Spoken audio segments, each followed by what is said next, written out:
Good morning, trading world.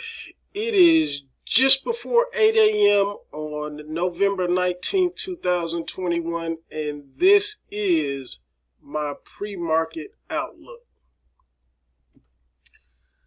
The title for today's outlook, as you know, yesterday, early to the rally, let's party if you're not too tired. If it wasn't the end of the year, this would be a going away party.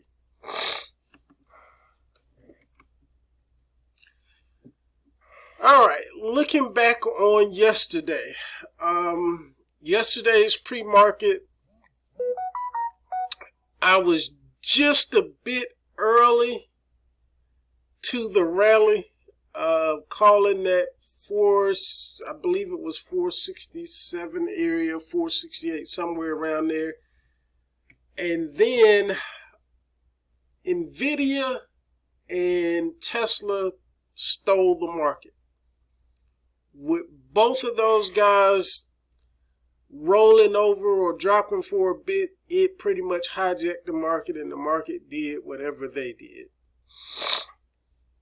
I was looking for things that kind of keep pace with Nvidia's good news on earnings. So I was looking for us to keep that support based on that at that 467, 468 area. But we did make it back around and get into some type of a rally.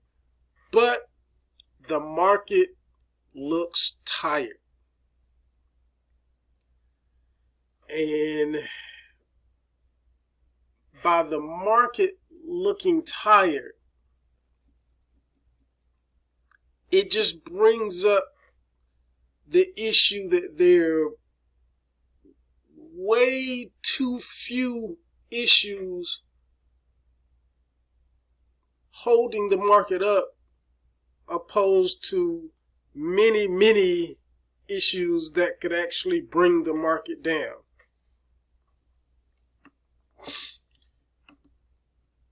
I will look back into it. One of the key things, let's look at right now. I'll try to look at a couple. All right, we have a daily chart in front of us. And what I want to focus on is volume. I use a volume average. And as you can see, all of these last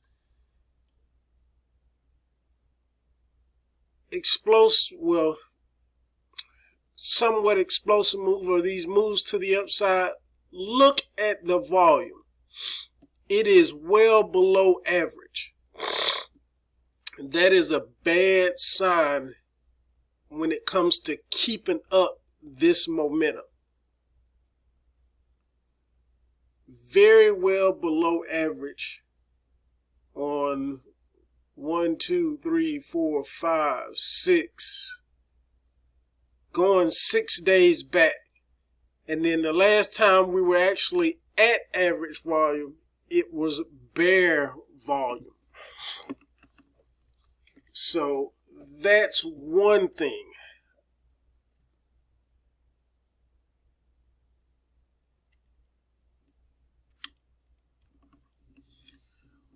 With the environment being what it is for stocks, one of the key things that I looked at last night is I did a scan for stocks at the number of stocks trading at or near its all-time high, which was very few. I mean, it was still double digits, within, I think, 15 or so, or something like that. And then you do the opposite scan of those trading near their lows. It more than tripled the amount of stocks that were trading at their highs.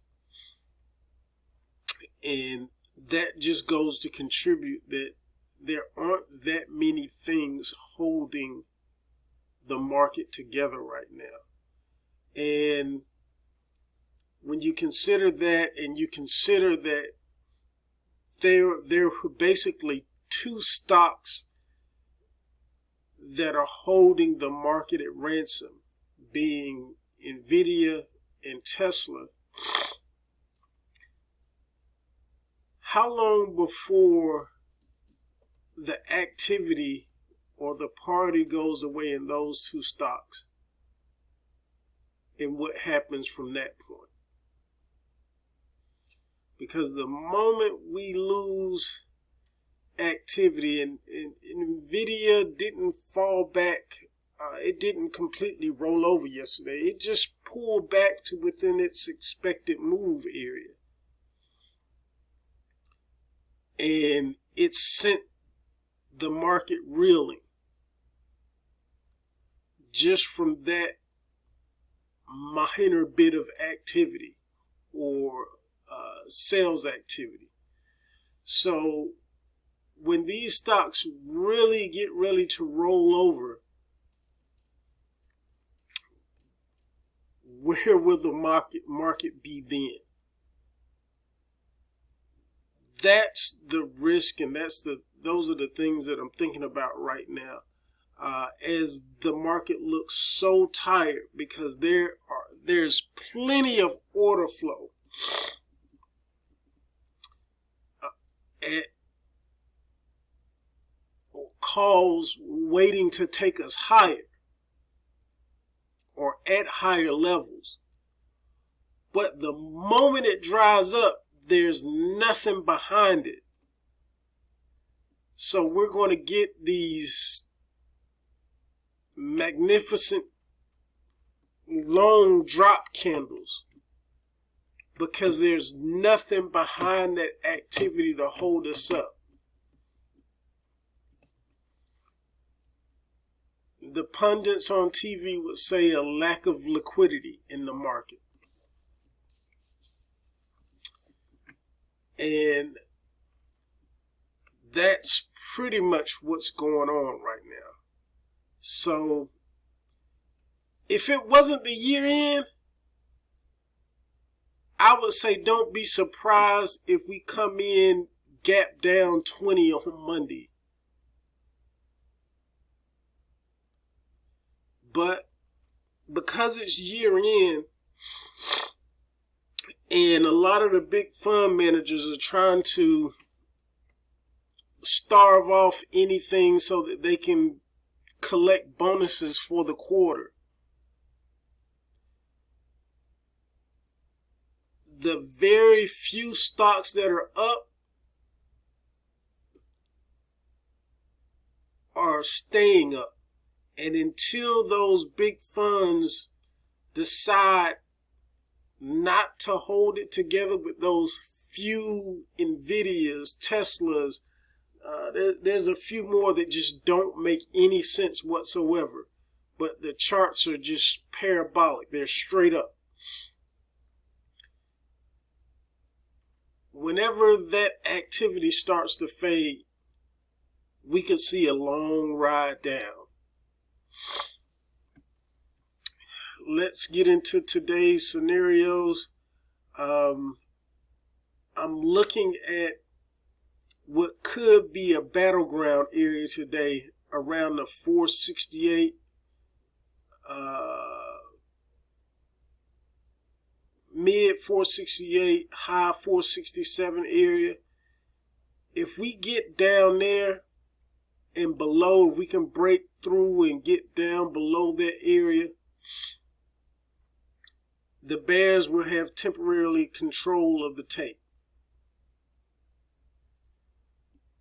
The thing is, will they be able to keep it?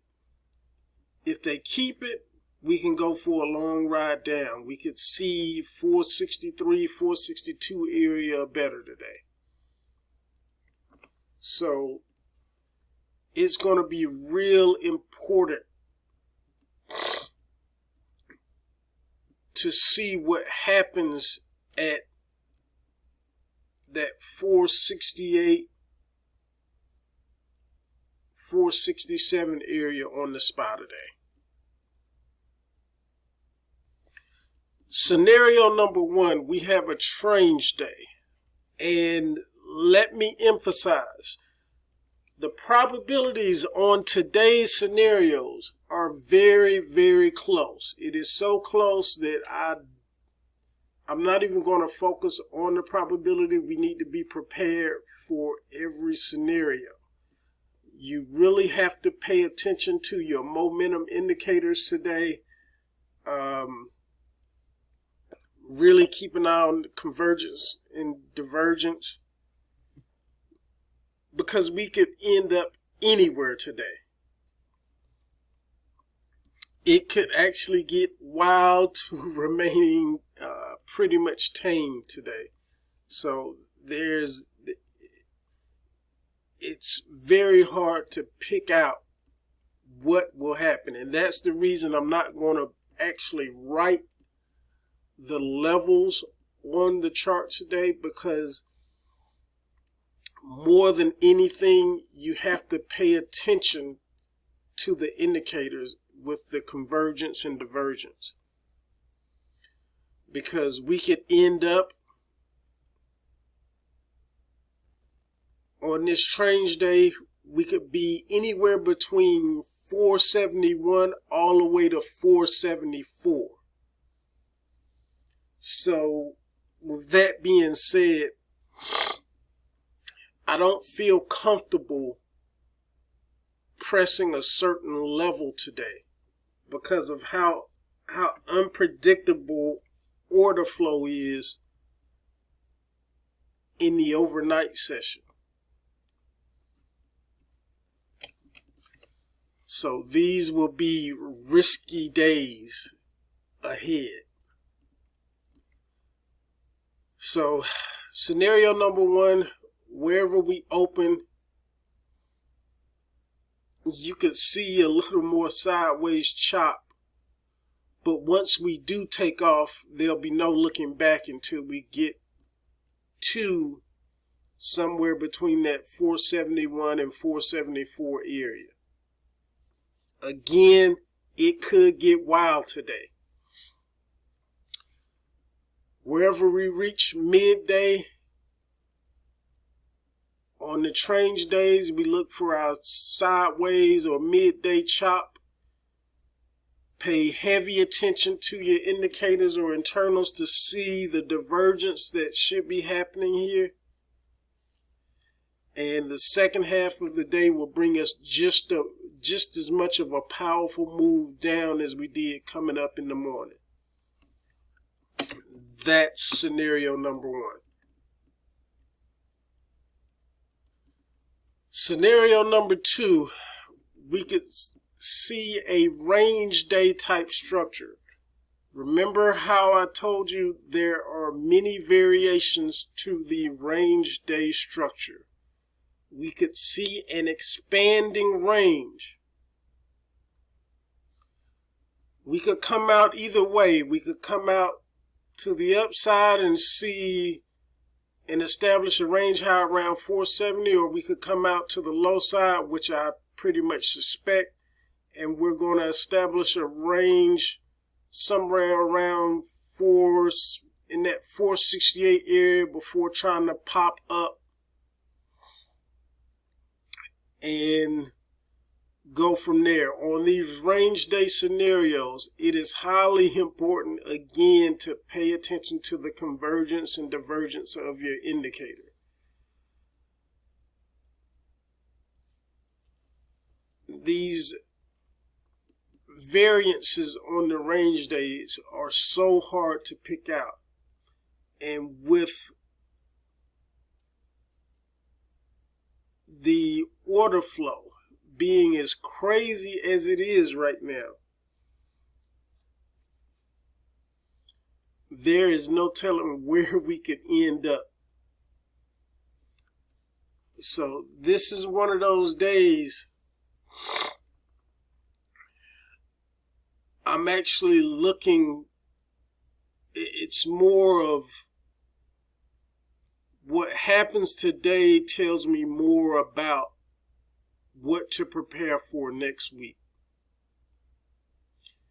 If we get the Trange day and we go up and we come down in a powerful move, again, don't be surprised if we open up on Monday, gap down 20 points on the S&P, 150 to 200 points down on the Dow. Do not be surprised. So today I'll probably be looking more, it's more about planning for next week. Let's get to the last scenario. Again, I'm not focusing on levels as much. I'm giving you the 470 as the first target high, and 469, 468 is the first target low. But we're going to push those boundaries, probably higher and lower. So be prepared. We could end up working our way down toward the 466 area. So just be prepared.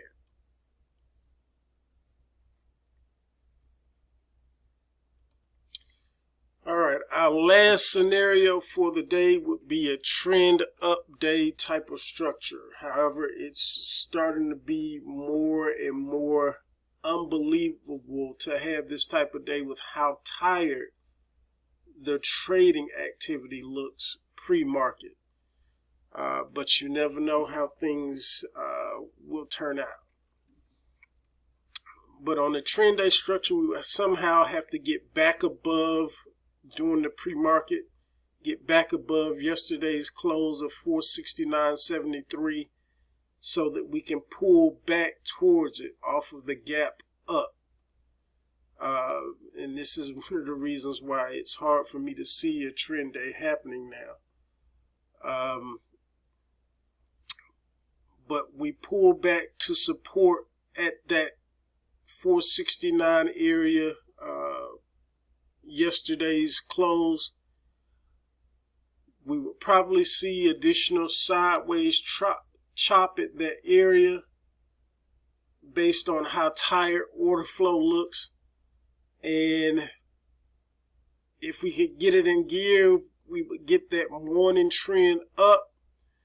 I'm not giving levels, but it could be around that 472 area that we're headed towards. And we could possibly find midday chop around the 470 area. And as with our trend days, we get the midday chop opening up the second half of the day with a minor pullback before resuming the main trend. That is the scenario, the third scenario for the day. But I will more so be keeping my eyes out. It'll tell me more today if we have a Trange day than anything else, because it has an ideal of what, or gives me kind of an ideal or preview as to what could be happening coming into next week. So again, if we get that Trange day, don't be surprised if we come in gap down a significant amount on Monday. As always, know your risk, and believe me, it is too risky to hold anything long right now. If you are in your right mind, it's not the time to hold anything long overnight unless it is defined risk where you know exactly what you could lose and you're okay with losing that amount. So again, as always, know your risk. Wishing you a successful trading day. Have a good one.